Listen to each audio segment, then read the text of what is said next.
ಒಂದು breaking news ಇದೆ, ನೋಡೋಣ ಬನ್ನಿ.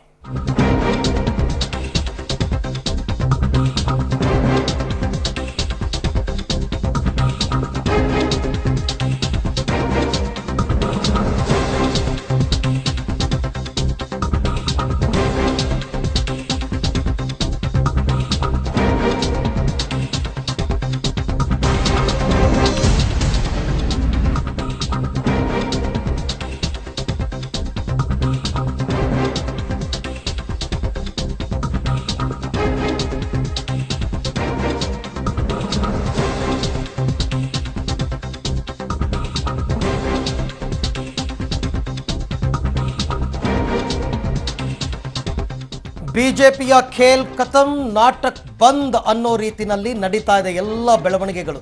ಇಷ್ಟು ದಿನ ಹರಿಯಾಣದ ಗುರ್ಗಾಂವ್ ರೆಸಾರ್ಟ್ನಲ್ಲಿ ಉಳ್ಕೊಂಡಿದ್ದಂತಹ ಎಲ್ಲ ಬಿಜೆಪಿಯ ಶಾಸಕರು ಒಬ್ಬೊಬ್ಬರಾಗಿ ತವರಿನತ್ತ ಪ್ರಯಾಣ ಬೆಳೆಸಿದ್ದಾರೆ. ಈಗ ಬರ್ತಾ ಇರತಕ್ಕಂಥ ಮಾಹಿತಿಯ ಪ್ರಕಾರ ಬಿಜೆಪಿಯ ಇಬ್ಬರು ನಾಯಕರು ಬೆಂಗಳೂರಿನ ದೇವನಹಳ್ಳಿ ಏರ್ಪೋರ್ಟ್ಗೆ ಬಂದು ಇಳಿದಿದ್ದಾರೆ. ಮಾಜಿ ಸಚಿವರಾದ ಮುರುಗೇಶ್ ನಿರಾಣಿ ಮತ್ತು ಉಮೇಶ್ ಕತ್ತಿ ಅವರಂತೂ ಸಂಕ್ರಾಂತಿಗೆ ಸರ್ಕಾರ ಬಿದ್ದೇ ಹೋಗುತ್ತೆ ಅಂತಿದ್ರು. ಇಬ್ಬರು ಕೂಡ ಈಗ ವಾಪಸ್ಸಾಗಿದ್ದಾರೆ. ಬಂದ ದಾರಿಗೆ ಸುಂಕವಿಲ್ಲ ಅನ್ನೋ ರೀತಿಯಲ್ಲಿ ಕಾಣ್ತಾ ಇದೆ ಇವರ ಮುಖಭಾವಗಳು. ಇಷ್ಟು ದಿನ ರೆಸಾರ್ಟ್ನಲ್ಲಿ ಇದ್ದಿದ್ದೇ ಬಂದಿದ್ದು, ಸಂಕ್ರಾಂತಿನೂ ಫ್ಯಾಮಿಲಿ ಜೊತೆ ಆಚರಿಸ್ಕೊಳ್ಳಿಲ್ಲ.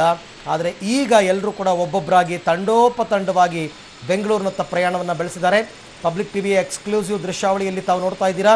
ಮಾಜಿ ಸಚಿವ ಮುರುಗೇಶ್ ನಿರಾಣಿ ಮತ್ತು ಉಮೇಶ್ ಕತ್ತಿ ಇಬ್ಬರು ಕೂಡ ಈಗ ಬೆಂಗಳೂರಿನ ಕೆಂಪೇಗೌಡ ಇಂಟರ್ನ್ಯಾಷನಲ್ ಏರ್ಪೋರ್ಟ್ಗೆ ಬಂದು ಇಳಿದಿದ್ದಾರೆ.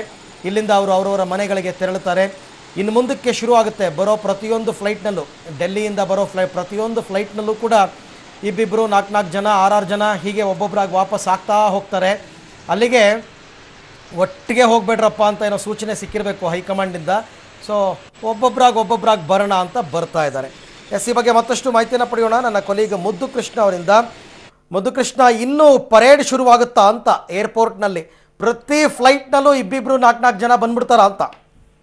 ಖಂಡಿತ ಹಾಗೆ ಮನ್ಸೂಚನೆ ಸಿಗ್ತಾ ಇರ್ತಕ್ಕಂಥದ್ದು ಅರವಿಂದ್. ಯಾಕಂತಂದ್ರೆ ಈಗ ಮೊದಲನೇದಾಗಿ ಈಗ ಉಮೇಶ್ ಕತ್ತಿ ಅವರು ಮತ್ತೆ ಮುರುಗೇಶ್ ನಿರಾಣಿ ಅವರು ಮೊದಲನೇದಾಗಿ ಜಂಟಿಯಾಗಿ ಬಂದು ಇವತ್ತು KLಗೆ ಹಿಡಿದಿದ್ದಾರೆ. ಈಗ ಬೆಂಗಳೂರಿನತ್ತ ಪ್ರಯಾಣವನ್ನ ಕೂಡ ಬೆಳೆಸಿರ್ತಕ್ಕಂಥದ್ದು. ಹೀಗಾಗಿ ಬಿಜೆಪಿಯ ಆಪರೇಷನ್ ಏನಿದೆ ಅದು ಒಂದ್ ರೀತಿ ಸಂಪೂರ್ಣ ಹೆಂಡ್ ಆಗ್ಬಿಡ್ತಾ ಅಂತಕ್ಕಂಥ ಪ್ರಶ್ನೆ ಕೂಡ ಈಗ ಉದ್ಭವಿಸ್ತಾ ಇರ್ತಕ್ಕಂಥದ್ದು. ಹೀಗಾಗಿ ಅವರು ಸಹಜವಾಗಿ ಎಲ್ಲರೂ ಕೂಡ ಒಬ್ಬೊಬ್ಬರಾಗಿ ತಂಡೋಪತಂಡವಾಗಿ ಈಗ ಬೆಂಗಳೂರಿನತ್ತ ಪ್ರಯಾಣ ಬೆಳೆಸ್ತಾ ಇರ್ತಕ್ಕಂಥದ್ದು. ಈಗ ಸದ್ಯಕ್ಕೆ ಇಬ್ಬರಷ್ಟೇ ಈಗ ಬೆಂಗಳೂರಿನತ್ತ ಪ್ರಯಾಣ ಬೆಳೆಸಿದ್ದಾರೆ. ಹೀಗಾಗಿ ಮುಂದೆ ಕೂಡ ಬಹಳಷ್ಟು ಜನ ಬರುವಂತಹ ನಿರೀಕ್ಷೆ ಇರುವಂತಹದ್ದು ಅರವಿಂದ್. ಯಾರಾದ್ರೂ ಮಾಧ್ಯಮದವ್ರ ಜೊತೆ ಮಾತನಾಡುವಂತಹ ಧೈರ್ಯ ತೋರಿಸಿದ್ರು ಅವ್ರು ಯಾರಾದ್ರೂ?